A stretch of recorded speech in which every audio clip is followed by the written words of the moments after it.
जय हिंद दोस्तों, आप सभी को तैनगोरिया का नमस्कार। मैं यशवर्धन तैनगोरिया आपका फिर एक बार स्वागत करता हूं पूरे जोश के साथ आपके इस धमाकेदार भाषण वाले वीडियो के साथ। मुझे पता है कि आप लोग मेरे भाषण का बहुत ही बेसब्री से और बहुत ही बेबाकी से इंतजार करते रहते हैं, तो आपका इंतजार हुआ समाप्त। 15 अगस्त 2025 का बहुत ही जोरदार, पूरे यूट्यूब पर ऐसा कहीं नहीं मिलेगा, मंच हिलाने वाला भाषण मैं आप सभी लोगों के लिए लेकर के आ चुका हूं। तो वीडियो को पूरा एंड तक पूरी शिद्दत से देखें। पूरी गारंटी मैं इस बात की लेता हूं कि ऐसा भाषण आज से पहले ना कभी सुना होगा और ना कहीं देखा होगा। यूट्यूब के इतिहास में पहली बार आप लोग इस तरह का कोई भाषण सुनने के लिए जा रहे हो। अगर आप ये भाषण कहीं मंच पर बोलते हो तो सुनने वालों के रोंगटे खड़े कर दोगे। एक बार अंत तक पूरा वीडियो जरूर देखना, और वीडियो पसंद आए तो इतना ज्यादा शेयर करो कि वीडियो ट्रेंडिंग में चला जाए। ये साबित कर दो कि देशभक्ति की वीडियो भी ट्रेंडिंग में आ सकते हैं। तो चलिए शुरू करते हैं। तो भाषण की शुरुआत आपको एक जोरदार भरी शायरी के साथ करनी है कि खुशियों पर मौज की रवानी रहेगी, जिंदगी में कोई ना कोई कहानी रहेगी, और हम भी इस कार्यक्रम में 4 चांद लगा देंगे अगर आपकी तालियों की मेहरबानी रहेगी, अगर आपकी तालियों की मेहरबानी रहेगी।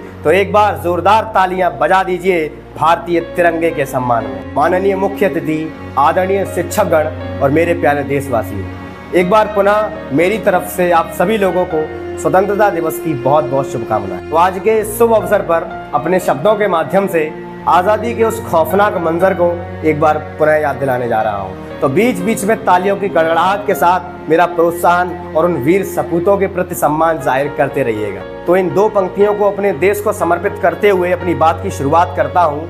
कभी मीरा, कभी खुसरो, कभी रसिक खान हो जाऊं, कभी उस कृष्ण कन्हैया का मैं गोकुल धाम हो जाऊं, जो वंदे मातरम की धुन कहीं बजते हुए सुन लूं, तिरंगे की तरह इठला के हिंदुस्तान हो जाऊं, तिरंगे की तरह इठला के हिंदुस्तान हो जाऊं। तो अक्सर करके मैं ये देखता हूँ कि ज़माना इतना मॉडर्न होता जा रहा है, हमारी आज की जो नई पीढ़ी है, जो नई जनरेशन के बच्चे हैं, बॉलीवुड की प्यार मोहब्बत भरी कहानियों में ही दिलचस्पी रह गई है, और ऐसा देशभक्ति का कार्यक्रम कहीं होता भी है तो बड़ा जल्दी बोर हो जाते हैं। तो ये 2 प्यारी प्यारी पंक्तियां मेरे उन सभी बोर होने वाले भाई बंधुओं के लिए संभालिएगा। यूं तो तुमने सुने होंगे कई किस्से मोहब्बत के, चलो मैं आज आज़ादी का वो किस्सा सुनाता हूँ। वो कैसे झूल गए हंसकर के उन फांसी के फंदों पर, ऐसे वीर जवानों की मैं वो गाथा सुनाता हूँ। अरे कभी कभी सुन लिया करो उन वीरों की भी प्रेम कहानियाँ, जो अपनी मोहब्बत में इतने अंधे थे कि अपनी जान तक न्यौछावर कर गए। ये कहानी है सन 1800 की, जब अंग्रेजों का शासन था। न अपने हक की रोटी थी, न अपने हक का पानी था।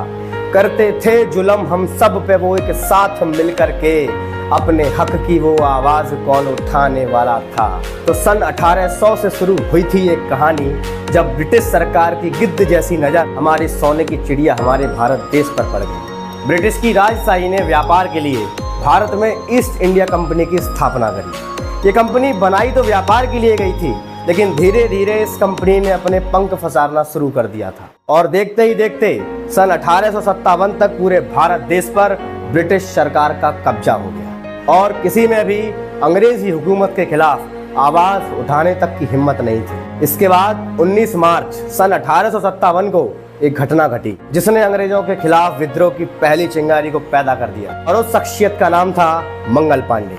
तो ये 2 पंक्तियां उनको समर्पित करता हूँ। अगर दिल से पसंद आए तो तालियां बजा देना। फिर इस देश के मंगल के लिए कूदे थे वो मंगल, जिन्होंने आग आजादी की सीने में जगाई थी।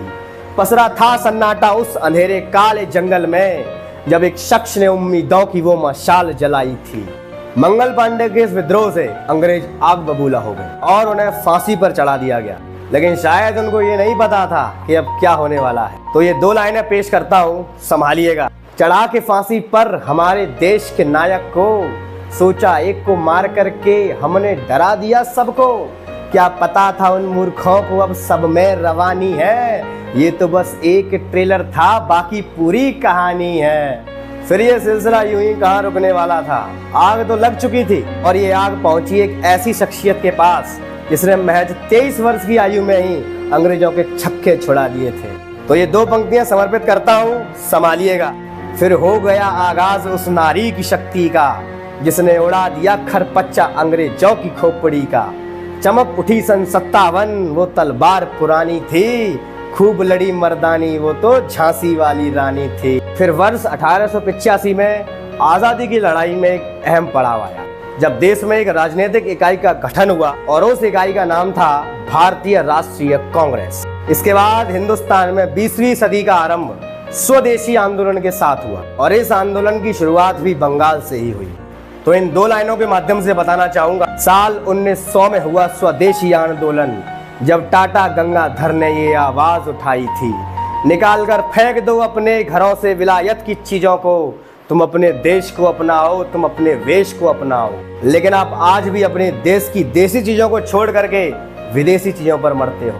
फिर भारतीय राष्ट्रीय कांग्रेस के कुछ नेताओं के अंग्रेजी हुकूमत के प्रति नरमी के कारण देश को कई क्रांतिकारी मिले और ये क्रांतिकारी गरम दल के नेता कहलाए। इन नेताओं में प्रमुख बाल गंगाधर तिलक, बिपिन चंद्रपाल और लाला लाजपत राय, ये तीनों वे क्रांतिकारी वीर थे जिनसे पूरी अंग्रेजी हुकूमत खौफ खाती थी। तो ये 2 लाइनें उन वीरों को समर्पित करता हूँ। अगर दिल से पसंद आए तो तालियां बजा देना। फिर हो गया आगाज उन क्रांति के वीरों का, दिल में थी आग ए आजादी और खून गर्म था रगों का। जब करी बगावत तीनों ने अंग्रेजी हुकूमत की, जब देख के इस तिकड़ी को अंग्रेजी जो घबराए, वे दिखे साथ जब तीनों लाल बाल पाल कहलाए।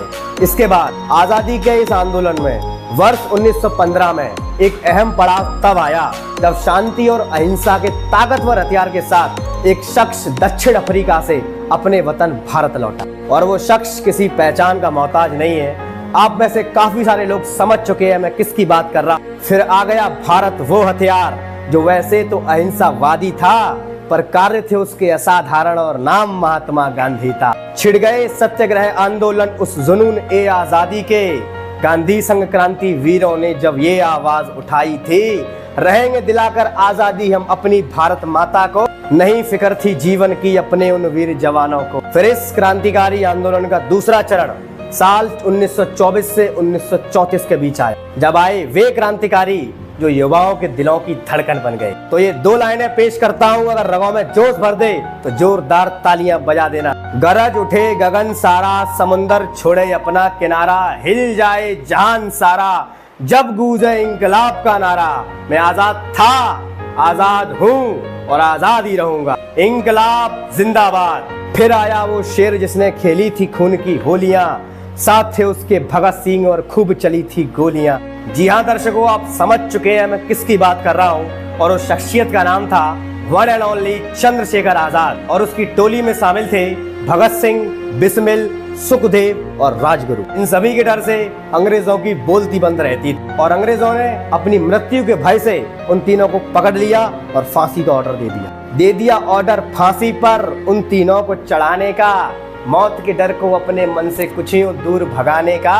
क्या पता था उन मूर्खों को वो शेरनियों के दूध के पाले थे, हंसकर के झूल गए फंदों पर वो ऐसे वीर निराले थे। और अपने देश के लिए वो वीर भरी जवानी में हंसते हंसते शहीद हो गए। आजादी चरम पर थी। फिर हुई एक ऐसी घटना जिसने सबके दिल को झकझोर कर रख दिया, जिसमें तमाम मासूमों और निहत्तों की बर्बरता से हत्या कर दी गई। तो इन 2 लाइनों में उस खतरनाक मंजर को बयां करना चाहूंगा। जलियांवाला बाग ये देखो जहां चली थी गोलियां, ये मत पूछो किसने खेली यहाँ खून की होलियां।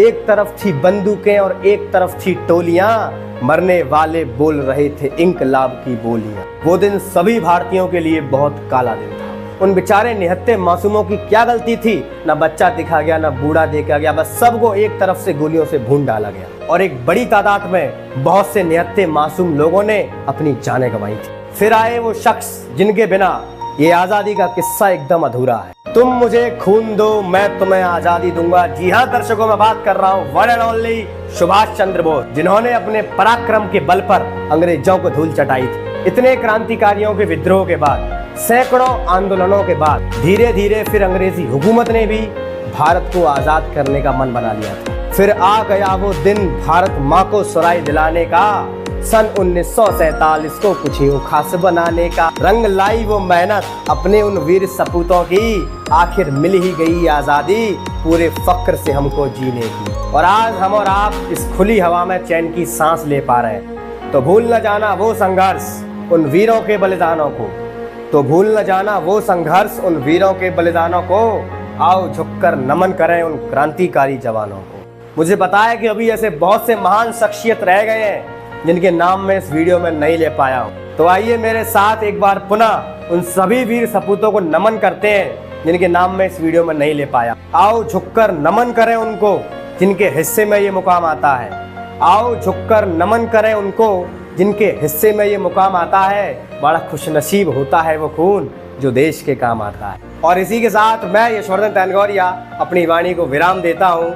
अगर ये वीडियो आपको दिल से पसंद आया हो, सचमुच में लगा हो कि आपने कुछ नया देखा है, कुछ नया सुना है, अगर मेरे कहने का अंदाज आपको पसंद आया हो तो इस वीडियो को इतना शेयर करो, इतना लाइक करो, इतना सब्सक्राइब करो, इतने कमेंट करो कि ये वीडियो YouTube की ट्रेंडिंग में चला जाए और ये साबित कर दो कि केवल मुजरा नहीं, देशभक्ति की वीडियो भी ट्रेंडिंग में जा सकते हैं। बाकी मुझे आप लोगों से कुछ नहीं चाहिए। भाषण को स्कूल, कॉलेज, जगह जगह बोलो। मेरे शब्द कहे गए सब जगह पहुंचने चाहिए। ये आप लोगों का कर्तव्य है। हर एक जनप्रतिनिधि तक इस देश की कहानी को आपको पहुंचाना है। बाकी मुझे कुछ नहीं चाहिए। और इस कमेंट बॉक्स को छाप दो जय हिंद के सम्मान में। फटाफट से चैनल को सब्सक्राइब कर लो, क्योंकि मैं ऐसे ही लगातार जोरदार भाषण आप सभी को समय समय पर देता रहता हूं। इसी के साथ मैं यशवर्धन तैनगोरिया आपसे विदा लेता हूं। मिलता हूं अगले जोरदार धमाकेदार वीडियो में जोरदार भाषण के साथ। तब तक के लिए जय हिंद, वंदे मातरम।